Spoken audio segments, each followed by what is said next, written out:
Assalamualaikum warahmatullahi wabarakatuh. Perkenalkan, nama saya Sandra Putri Regina dengan NIM 21140700075 dari kelas bagian IB BP21 dengan mata kuliah IPA Dasar STMI yang diampu oleh Ibu Media Rosa MSI.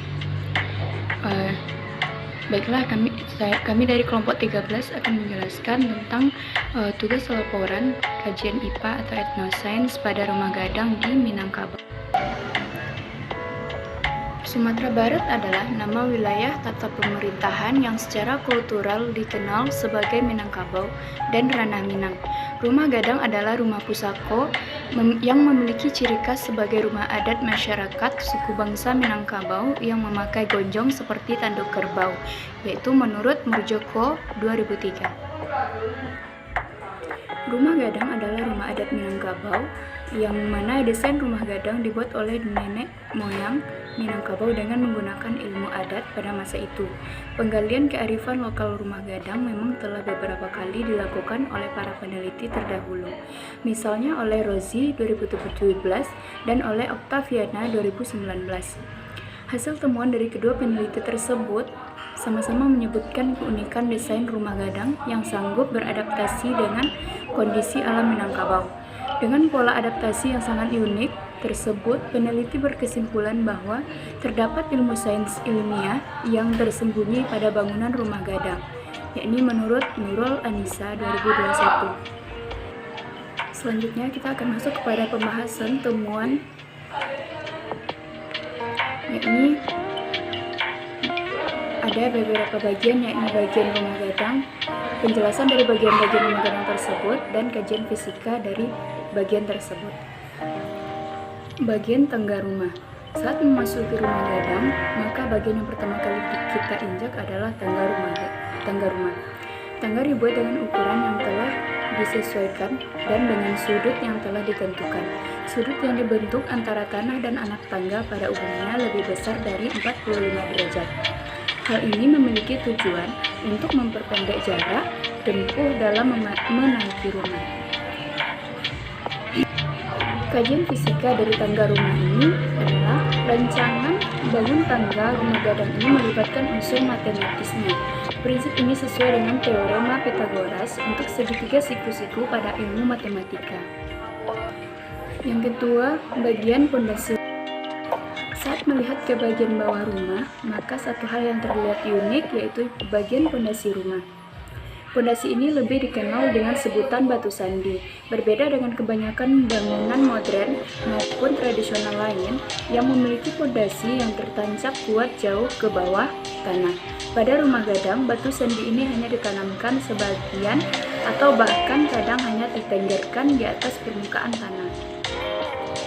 Kajian fisika dari pondasi rumah ini adalah dalam pembuatan pondasi rumah gadang ini mengaplikasikan konsep tekanan dalam ilmu fisika. Yang ketiga, bagian badan rumah dan bagian dalam rumah. Bagian rumah yang menjadi epicentrum para tungganai atau pemilik rumah adalah bagian badan rumah. Badan rumah gadang tidak seperti rumah-rumah pada umumnya yang berbatasan langsung dengan tanah. Terdapat jarak beberapa meter dari badan rumah dengan tanah. Apabila kita lihat dari bawah, maka rumah akan lebih terlihat seperti panggung. Bagian dalam rumah terdapat banyak tiang yang menjadi penyangga tiang-tiang ini didesain condong.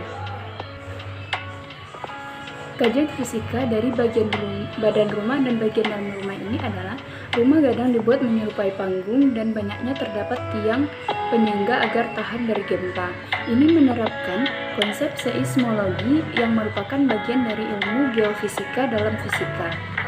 Bentuk tiang yang didesain condong tersebut merupakan pengaplikasian dari konsep gaya tekanan dalam ilmu fisika. Yang keempat, bagian atas rumah atau atap bagonjong. Bagian paling atas rumah yang menjadi identitas rumah gadang sekaligus menjadi mahkota yang dikenal dunia adalah bentuk atap bagonjongnya. Atap rumah atau gonjong ini didesain menyerupai tanduk kerbau dengan bahan hijau. Kajian fisika dari bagian atas rumah atau atap bagonjong ini adalah bagian atas rumah yang bagonjong ini dibuat dengan bahan hijau Ini merupakan bentuk konsep sifat bahan dalam ilmu fisika. Sekian pemaparan materi dari saya akan dilanjutkan oleh rekan saya. Selanjutnya, saat memasuki rumah gadang, maka bagian yang pertama kali diinjak adalah tangga rumah. Tangga ini biasanya dipasang di sisi depan rumah bagian tengah. Bahkan, mulai dari bagian terkecil seperti tangga disusun dengan teknik dan tujuan tertentu. Tangga dibuat dengan ukuran yang telah disesuaikan dan dengan sudut yang telah ditentukan. Sudut yang dibentuk antara tanah dan anak tangga pada umumnya lebih besar dari 45 derajat. Hal ini memiliki tujuan untuk memperpendek jarak tempuh dalam menaiki rumah. Dengan semakin besarnya sudut antara anak tangga dengan tanah, maka panjang sisi miring dari tangga yang membentuk bangunan segitiga akan semakin pendek. Demikian apiknya rancang bangun tangga rumah gadang ini dengan melibatkan unsur matematisnya. Saat melihat ke bagian bawah rumah, maka satu hal yang terlihat unik yaitu bagian pondasi rumah. Pondasi ini lebih dikenal dengan sebutan batu sandi. Berbeda dengan kebanyakan bangunan modern maupun tradisional lainnya yang memiliki pondasi yang tertancap kuat jauh ke bawah tanah pada rumah gadang. Batu sandi ini hanya ditanamkan sebagian atau bahkan kadang hanya ditenggerkan di atas permukaan tanah. Batu sandi ini berupa sebongkah batu datar yang diletakkan di atas tanah sebagai penyangga setiap tiang yang menopang tanah. Konsep tekanan dalam fisikalah yang diaplikasikan dalam pembuatan fondasi rumah gadang ini. Besar gaya tekanan akan berbanding lurus dengan massa benda dan berbanding terbalik dengan luas penampungnya. Hal ini didukung oleh pernyataan bahwa semakin besarnya yang dialokasikan kepada suatu benda, maka tekanan yang dihasilkan juga akan semakin besar dan semakin luas. Pembuatan rumah menyerupai panggung ini juga bertujuan untuk mengurangi dampak langsung dari getaran yang merambat dari permukaan tanah, sehingga mengurangi kerusakan benda-benda di dalam rumah yang ditimbulkan dari guncangan gempa. Konsep seismologi yang merupakan bagian dari ilmu geofisika dan fisikalah yang diaplikasikan dalam pembuatan rumah menyerupai panggung ini. Bagian paling atas rumah yang menjadi identitas rumah gadang sekaligus menjadi mahkota yang dikenal dunia adalah bentuk atap gonjongnya. Atap rumah atau gonjong ini didesain menyerupai tanduk kerbau dengan bahan ijo. Penggunaan bahan ijo sebagai atap ternyata tidak asal dipilih oleh nenek moyang. Menurut Sitepu, serat ijo memiliki sifat keras, kuat, kedap air, tahan serangan rayap, dan yang paling penting serat ijo merupakan bahan yang tahan terhadap matahari.